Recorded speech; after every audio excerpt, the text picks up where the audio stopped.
you showed your Beatstars stats live, I think, on a YouTube stream, Uh-huh. and you had generated nearly 40,000 in a 30-day period. Yeah. Is that pretty consistent for you?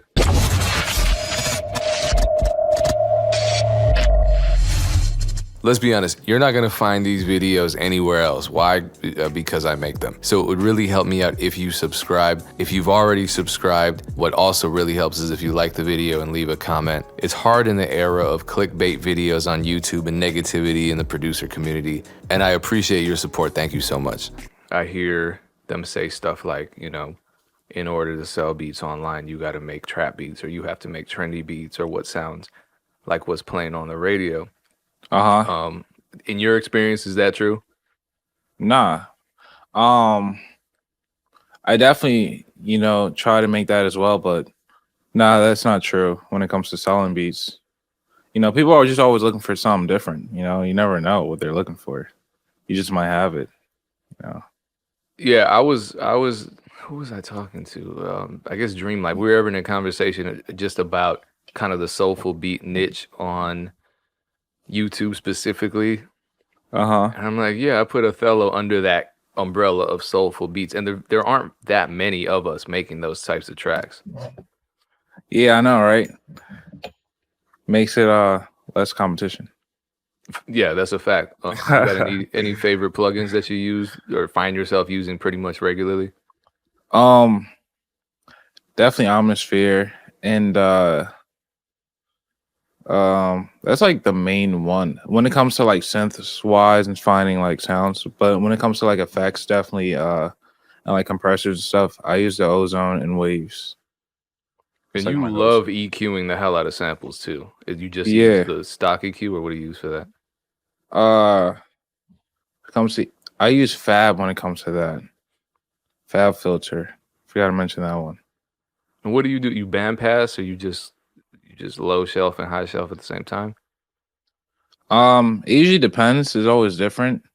Yeah, so it's always different. Like it'd be both sometimes. What? Yeah. Yeah, because I've noticed that, and when you do that, it adds so much space to your beat. It makes the sample sound a little more in the background, and whoever raps over it, their vocals really shine. Uh-huh. Gives them space. Would you say that's important, and that's a big reason why your beats sell, because they're just so easy to rap on?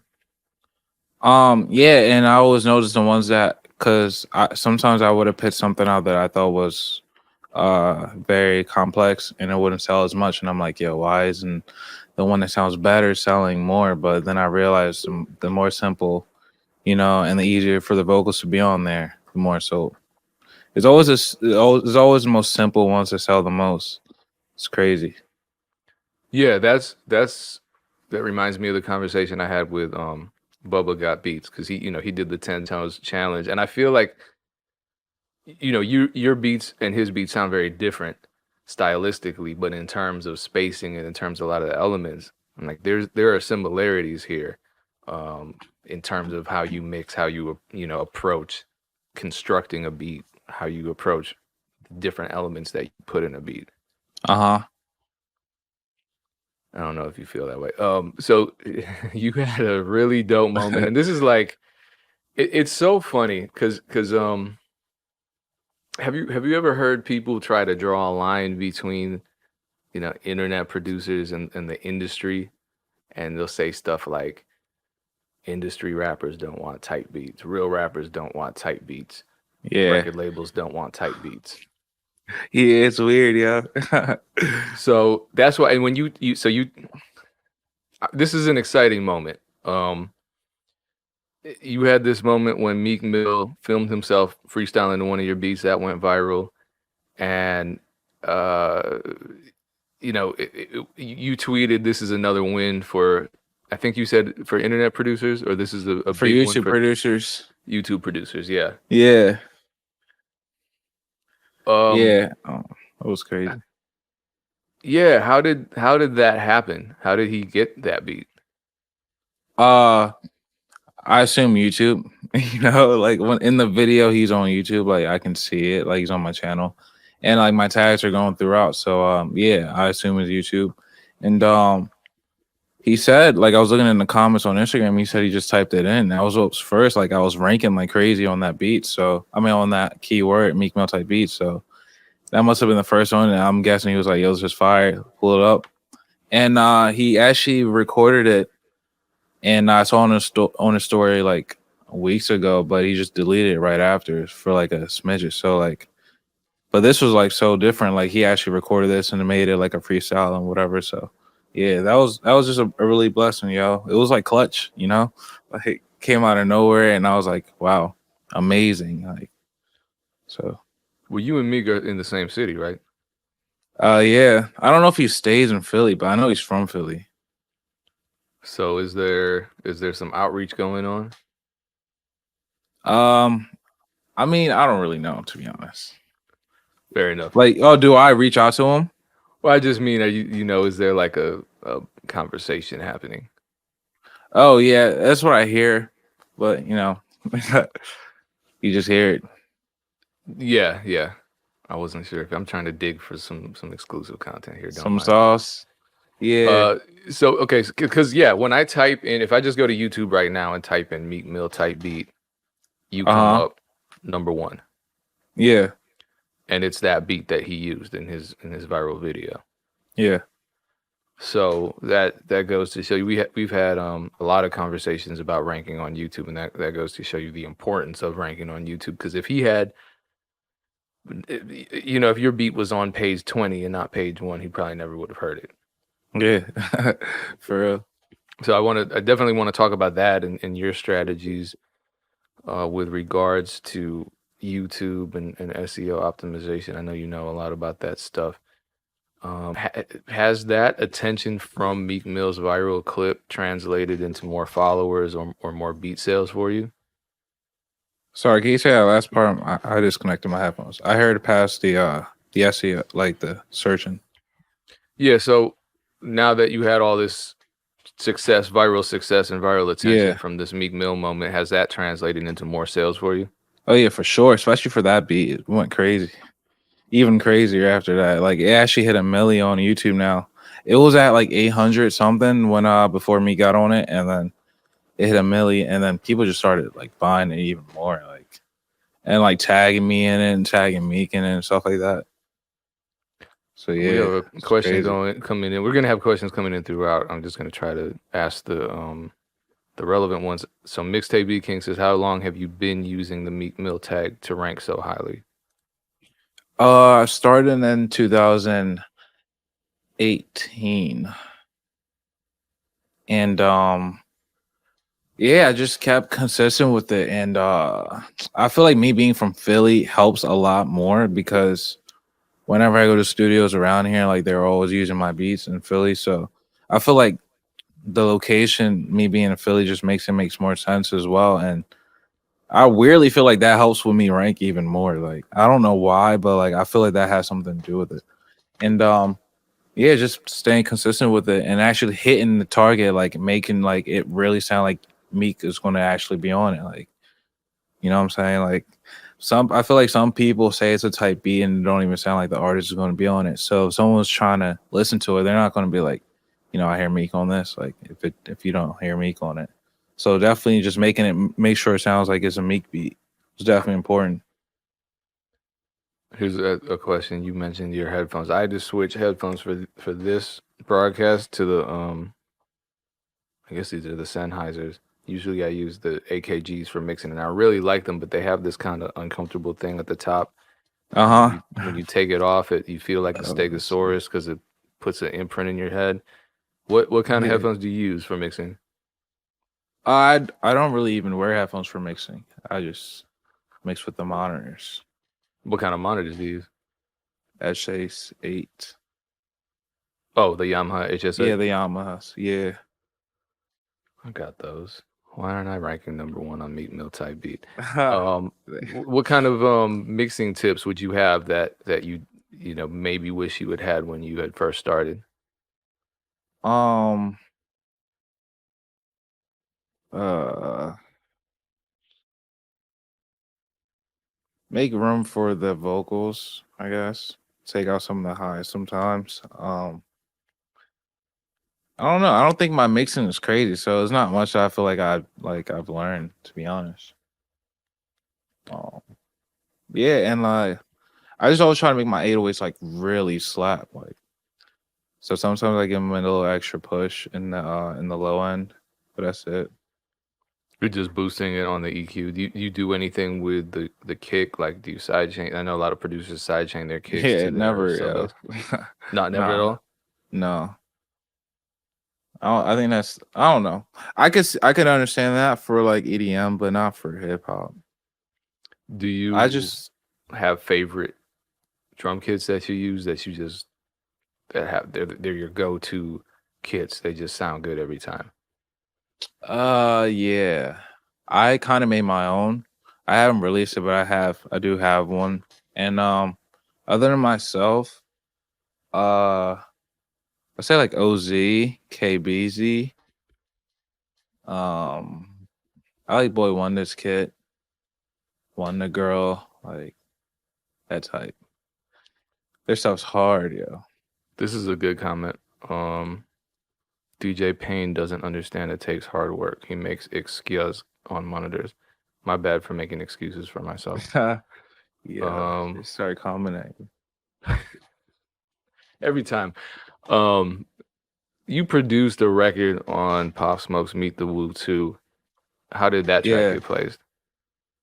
it was crazy because I remember like exactly how like I was driving and then my lawyer just called me. He was like, "Pop Smoke wants to use your beat," and then they sent over the paperwork. I sent over the stems, and then like out of nowhere, like I just woke up in the morning. I was ironing. I went on Instagram and people were tagging me.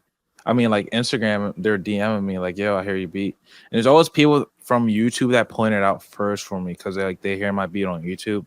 So when they listen to a new album, they'll be like, "I know this beat from somewhere," and then they'll come DM me or like go on YouTube in the comments.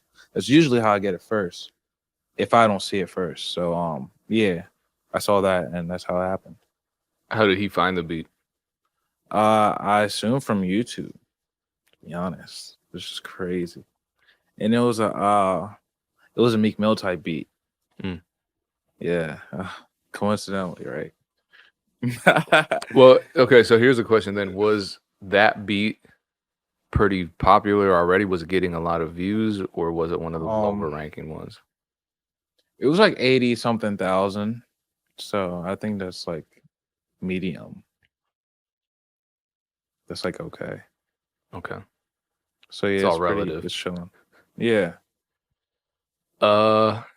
You said your lawyer called you out of no. So how did your lawyer find out about the beat being used? Stephen Victor texted my lawyer Carl. You probably know Carl. Oh Texted yeah, Carl. I had him on. I had you and him on. Yeah. So Steven must have texted Carl and was like, "Yo, we got Pop on it." And yeah, Carl called me and I was driving. I was this is like last year, like not even that long ago. I was working. I used to drive like kids to school and like back to the job. It was like a aftercare and I like helped them with homework and stuff. So yeah, I was just driving to pick them up and then I saw that like text. So I pulled over and searched up Pop Smoke. So I was like, I think I know who this is. And then yeah, I heard like Dior and stuff, and I was like, oh yeah, this guy. And then I was like, wait, what beat do I have that like even sounds anything like this guy? Like, you know what I mean? Like, I don't have any drill beats. I've never made one in my life. So I was just like, okay, like, and then yeah, they told me what beat it was, and I was like, I sent it over, and there was a leak on YouTube. So I actually heard it before it came out, but yeah, it was crazy. So how did that negotiation process work? It was pretty easy, and that was my first placement. So I was like, I guess all placements are easy like this, but like nah. But yeah, that was the first No, one. they're not. That was the first one, and it was actually really easy and smooth. So yeah, they kept it really smooth. It was quick, and it was fair. Like sample got clear. You know what I mean? Like I was like, wow, this is beautiful. Like first placement. So yeah, that's how it was. Everything was cool. So Carl Folks represented you legally. How did you first link up with Carl? from producer grind, which is crazy. I saw the episode and then it said like he was from like Philly, New Jersey. So I was like, all right, I found his Twitter. Then yeah, I just DM'd him. And What he did was you with say? it. What was that conversation like? Because a lot of producers wait until it's kind of grind time, like they already have a placement on the line and they need a lawyer to contact a lawyer. But it sounds like you were Yeah. proactive and you networked with him in advance. Yeah, because someone was trying to sign me. So I hit him up. And I was like, yeah, because literally it was like perfect timing because I saw that episode when these people were trying to sign me. So I sent him over the contract and we just kicked it from there. And he's like, the homie. Okay, without giving too many details, what was that situation where someone was trying to sign you? Like,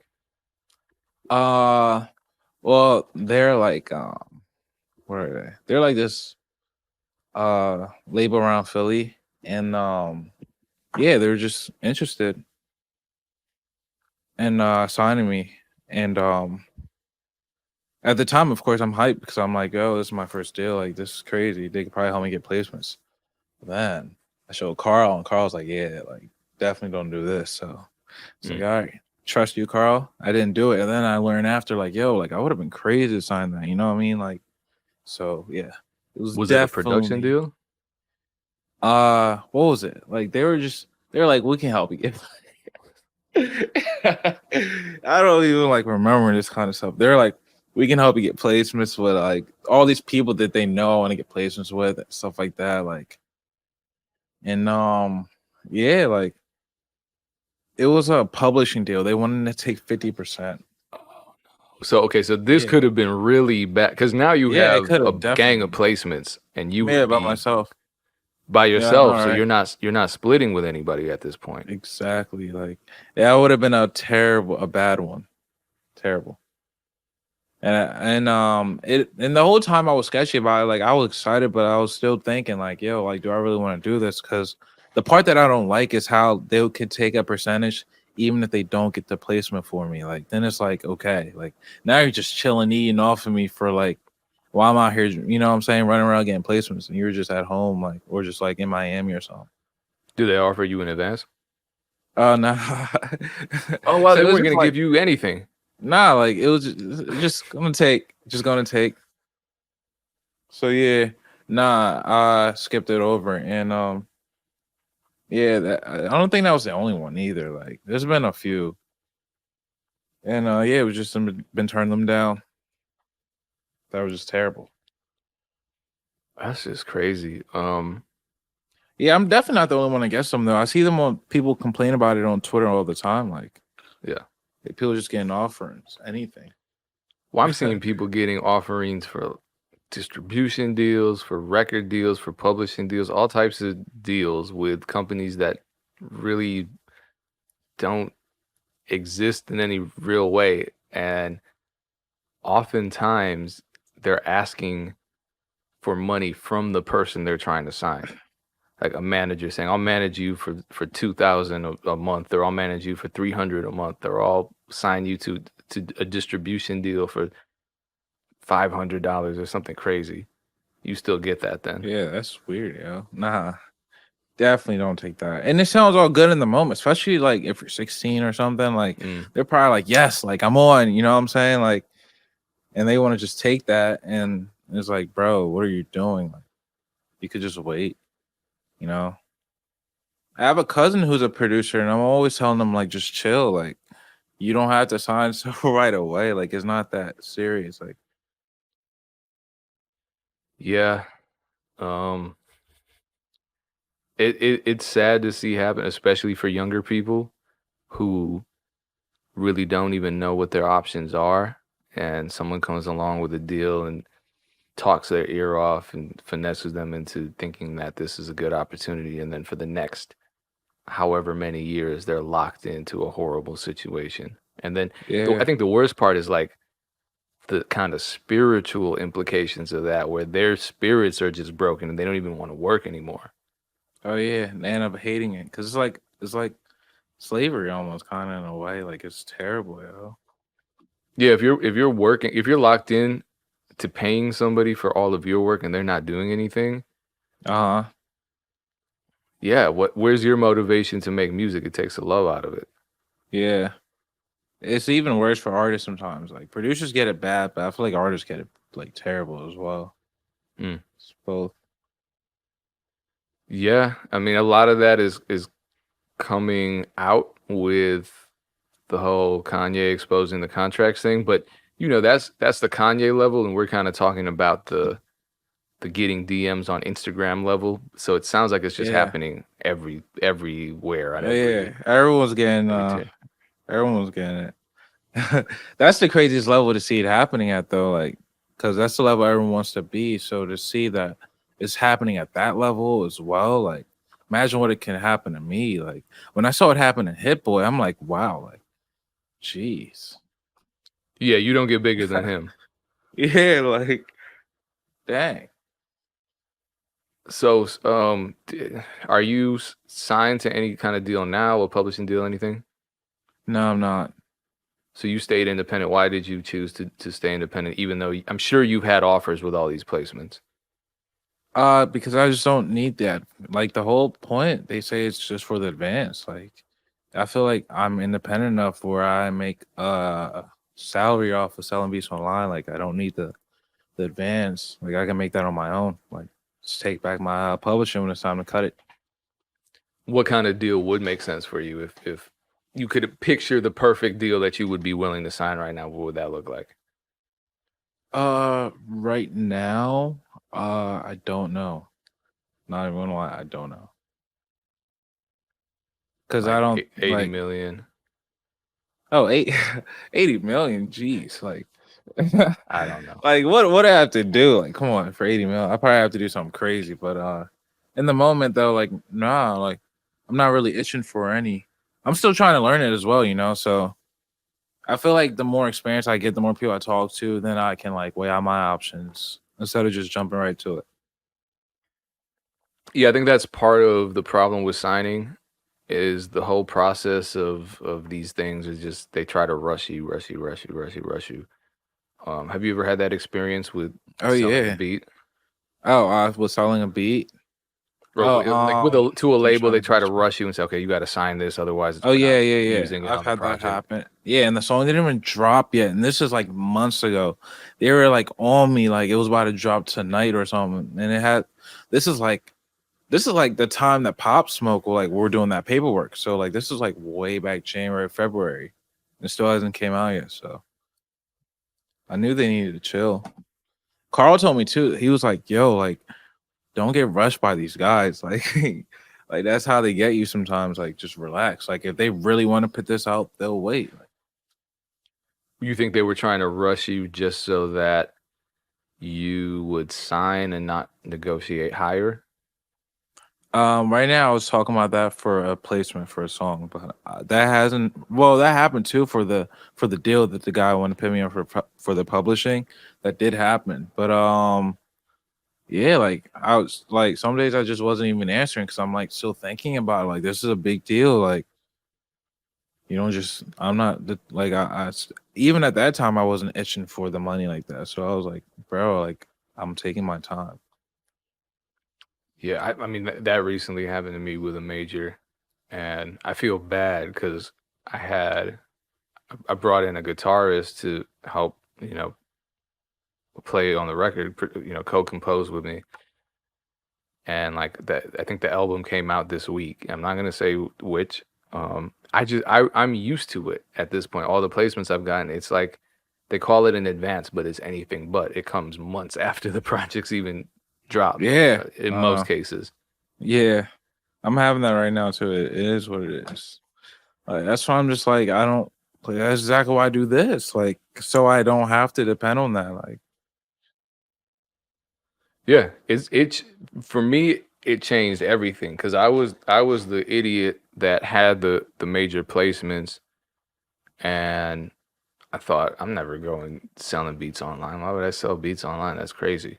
And now I'm doing that, and then when a label comes at me with some kind of trash contract, or they're just not respecting me, or behaving professionally, like you said, like they're trying to rush or they're trying to undervalue or whatever. I'm like, I don't care, because I'd rather work with the unsigned artists on Beatstars anyway.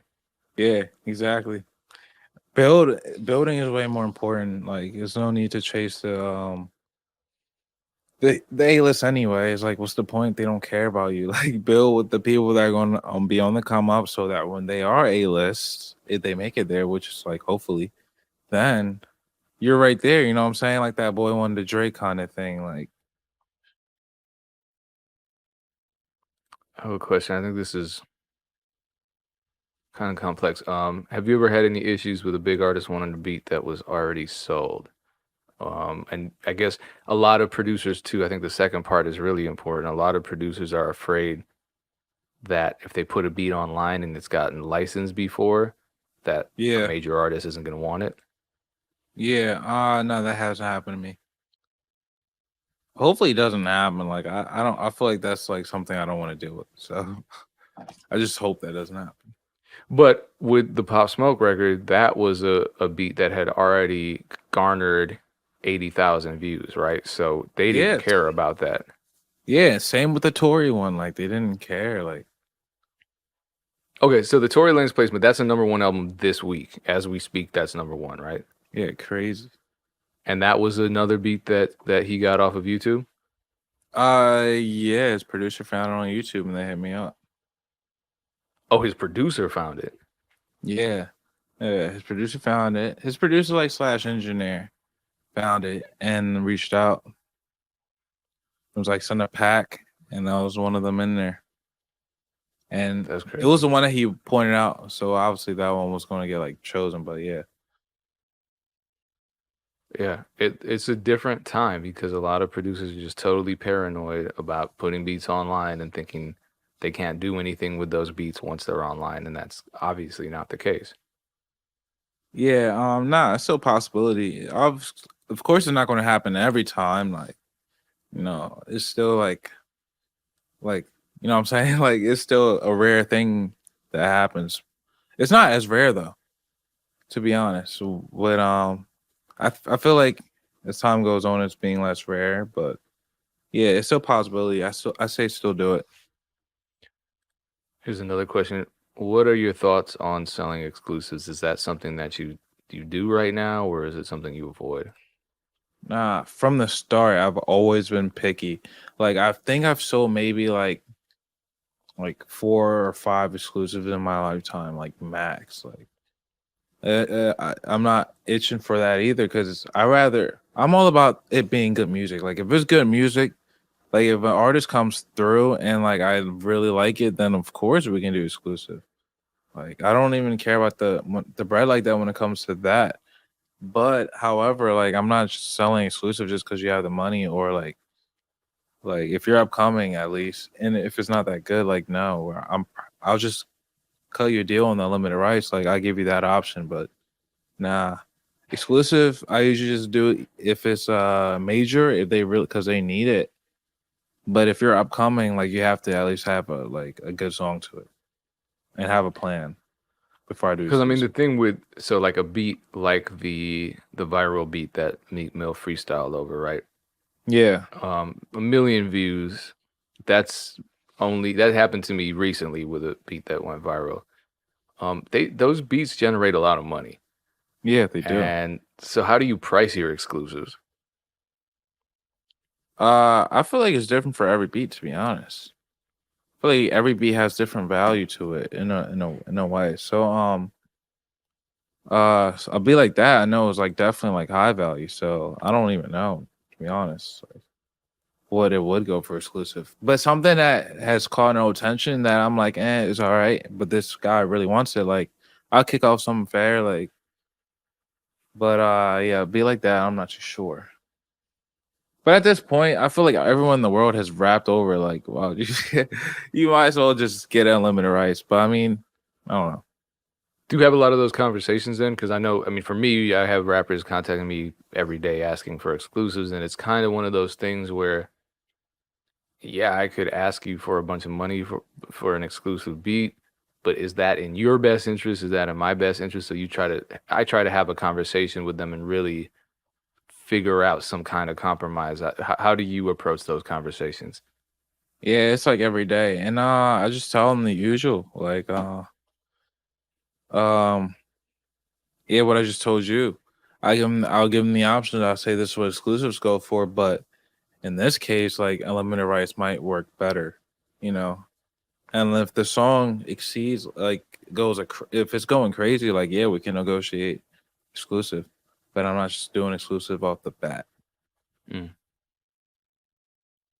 Since I started selling beats online, even before I started selling beats online, I've heard producers saying the game was too saturated and too competitive for any new beat makers to find success. Um, Yeah. you recently you got to the point where you could quit your job within the last, you know, 12, Yeah. 13 months. Yeah. What do you feel about that whole saturation concept?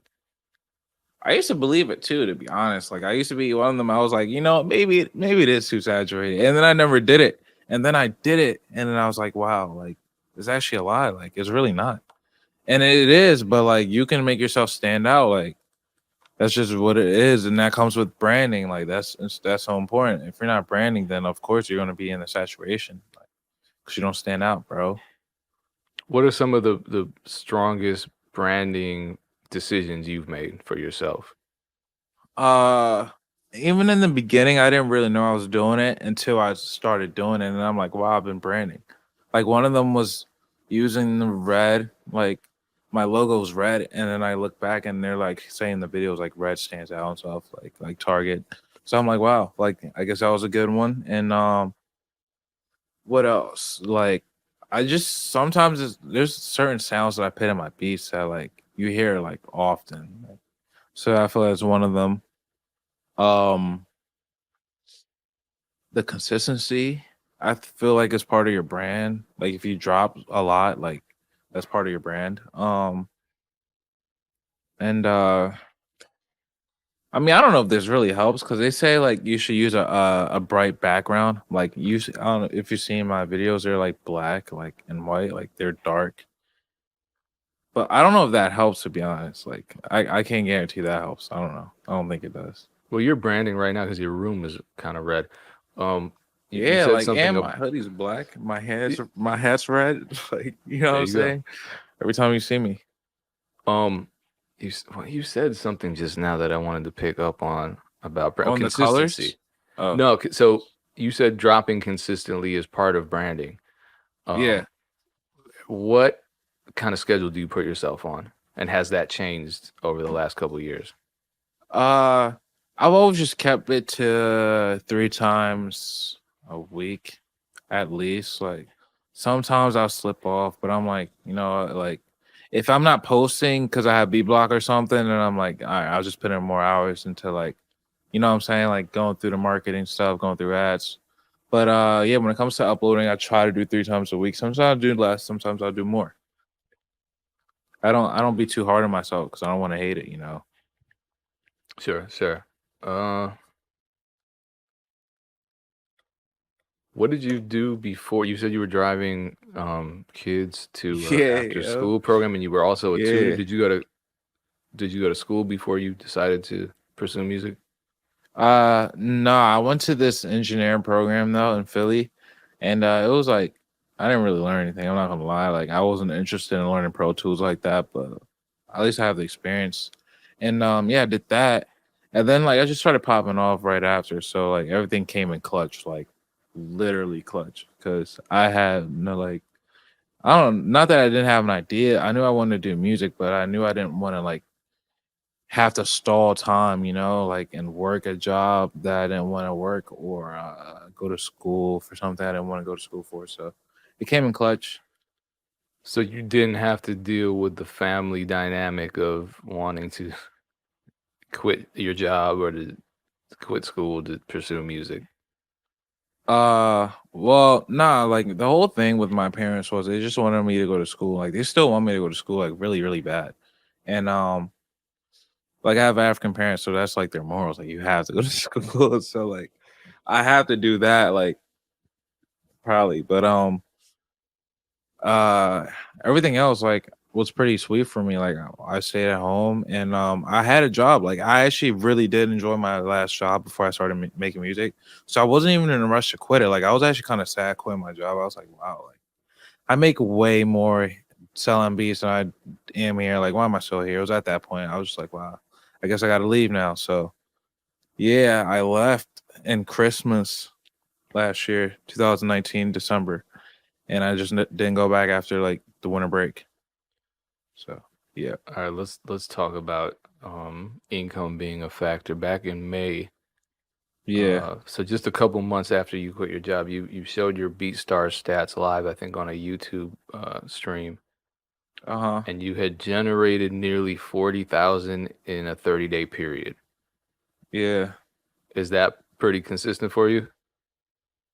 Now, yeah. Well, it depends. Like the number, I've had like some low points after that. Like I was just experimenting stuff. So like that's what it is. Like finding out what works and what doesn't work.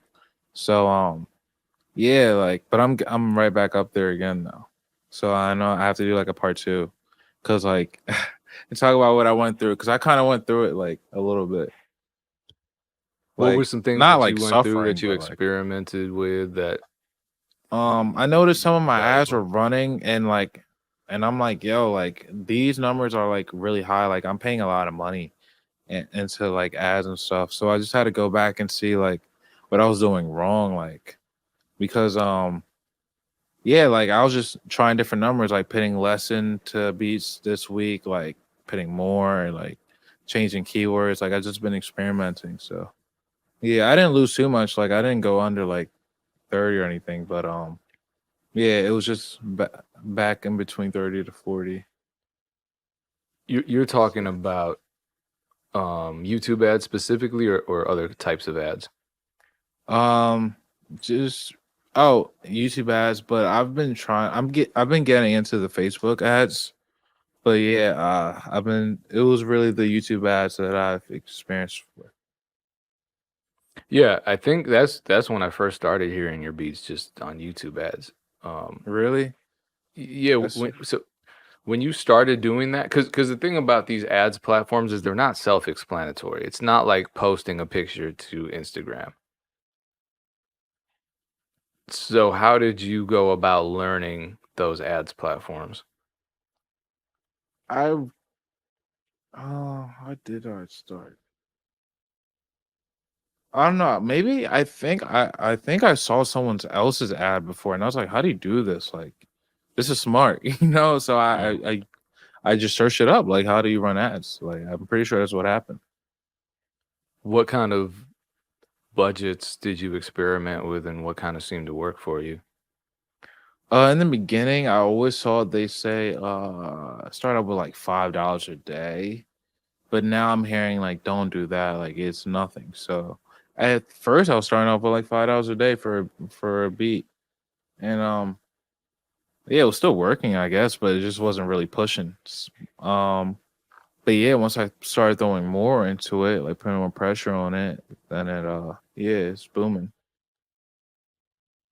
What advice can you give to producers who are interested in starting running their YouTube ads? Definitely don't even get into ads right away. Like I would definitely suggest that. Like make sure your beats are first up there, because it don't even matter if you run an ad like on something that people don't even want to listen to. Like it's pointless.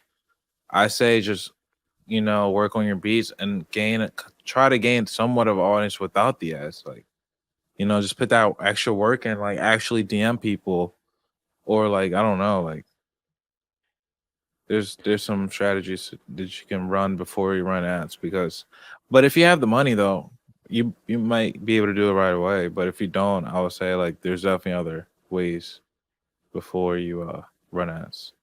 Let's talk about some of those other ways. Because for example, I've had Andrew from TubeBuddy come on here to talk about keyword research and SEO optimization. What kind of keyword research, what kind of SEO do you do for your YouTube videos? Well, in the beginning, I feel like it wasn't really with the SEOs. I feel like I was just putting myself everywhere. Like I was, well, not everywhere, but just like on really good platforms. Like I was on YouTube, and I was putting my beats on Instagram. Like you could, like it was high quality. Like you can see it, and I was running ads on there. And also I was putting it on SoundCloud, and at the time, like people were really going to SoundCloud for beats. So I really felt like that helped. Like, and it will just all be linked. Like on SoundCloud, you have my link to YouTube. On YouTube, I have my link to SoundCloud. Like, so yeah, I feel like that helped. I don't know why. The reason I really stopped SoundCloud though is because like you don't really monetize, and it's like you don't gain anything, like email list or anything. So But when you were yeah. uploading to SoundCloud, were you directing people to your BeatStars page? At the end, in the beginning, I didn't know that you could like put the link in there, and they can buy it straight from SoundCloud. But I think that's really cool. I don't know if that really helped, but Mm. because I don't know if there's a way to track it, but I was doing that though at the end. Yeah, I think that's the unfortunate part about some of these platforms. Do you use other platforms other than BeatStars and YouTube to upload beats? Like Snapchat, like Oh, sometimes like Snapchat. I put a preview, and people be like, "Yo, like drop that or whatever," and I'll do it, and then they'll buy it. So, but I don't actually like sell beats on Snap or not. Got it. That would be Uh, crazy though. You probably could do that I think you can do it if you have the on right anything. level To be of honest, ingenuity. You do it on any platform, right? yeah, literally, and that's part of like the hustle right there. So with regard to YouTube SEO, I mean, I know you said that you kind of don't focus too much on that, but your beats have very consistent keywords. I've noticed Yeah, that almost all of your beats have either the G Herbo or the Meek Mill tags on them, sometimes both. yeah. How did you start doing that? Why have you continued doing that? Well, those are just the beats I felt like people were gravitating towards. So I just kept uploading them, and I knew how to make them, and that's what they were. So that's why I tagged them as like G Herbo type beat or Meek Mill type beat.